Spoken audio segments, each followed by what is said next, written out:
here real quick. Jimmy, yeah. So obviously, if you guys hadn't watched any basketball on social media, we had a nice NBA fight, some fisticuffs, right? So.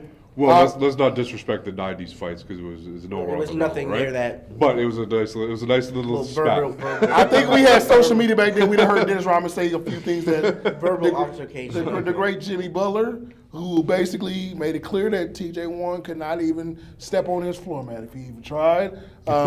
You guys, I'm gonna ask you guys a question. What's going on? I mean.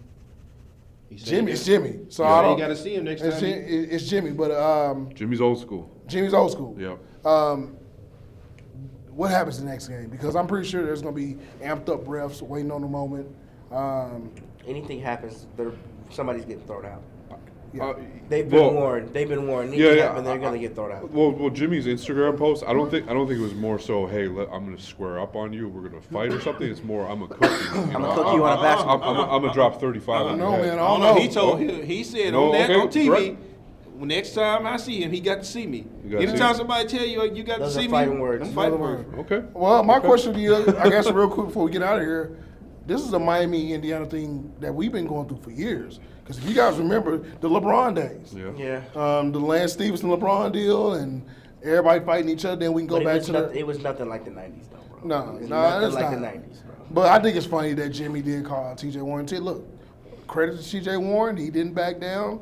But I think TJ's in the game to frustrate our opposing team's best player. What I'm wondering, I don't know if this was reported or not, but I did hear Jimmy say TJ crossed the line with his trash talk. I was wondering what that was. It's probably he probably said something about somebody's family. And look, and just off experience, I wish you guys were around for that. But a few years ago, Salah Mejri is on. Him and Trevor Ariza got into it, and allegedly Salah said something about Trevor Ariza's mom. Well. Now that you guys probably don't realize the reason why they make the players go the opposite way instead of walking towards the locker room to the Mavericks is because of that reason. He waited outside the glass door. And it took Deron Williams to walk out and tell him, like, look, man, he didn't mean it, and it was a joke. So, yeah, man, I don't know the fine line, which I think that's another subject for another day, because I've heard stories about Kevin Garnett. Well, look at him and Melo. And also, you obviously being the Honey Nut Cheerios incident. Our favorite Seattle. Is that a fact? Is that just a rumor? That's just a story. Well, all we know is Melo was waiting for him by the bus. Okay. Yeah, and then Rondo did the same thing. Rondo waited for him. So my thing is this: KG is a known trash talker, but KG's gotten punched in the mouth, if you remember, by Anthony Peeler. Look what Dwight did. Yeah, I mean, guys talk trash, man. Talking to NBA players, obviously our favorite Seattle guy may have had the greatest trash talker ever to cheer for it, and Gary Payton. Absolutely. I don't think Gary ever crossed the line of like your mama, your daddy. I think he kind of just. No, he used to talk about people's moms, your sisters, your kids, all this other stuff. Is there a fine line with that? There's got to be, because we're squaring up at some point, right? But Gary used to talk to Aaron. In the heat of the moment, you say things that you wouldn't say normally, right? So at the same time, hopefully, you can squash it at some point, right? Well, according to everyone says some things that they regret sometimes, right?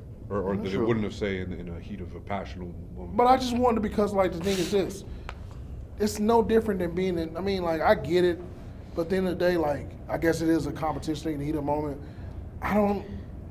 The mama thing, the daddy thing. I mean, I just wonder, like, is that really affecting? Maybe somebody's getting their ass bust on the court, and all of a sudden it gets to the point where you can't get anything. Yeah, you can't get anything. I can't get a bucket, so I'm gonna start talking about your mama, and it takes you out the game, because I can't imagine like guys like Gary Payton playing today, because maybe they should have Mike. I would love for like NBA. If you want to have some fun and make a little adult thing, let's mic them up. I want to hear what they actually saying.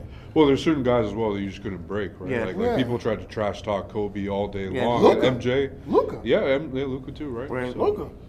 Dirk Nowitzki. Yeah. But you got to think about it this way. Gary Payton used to talk to air.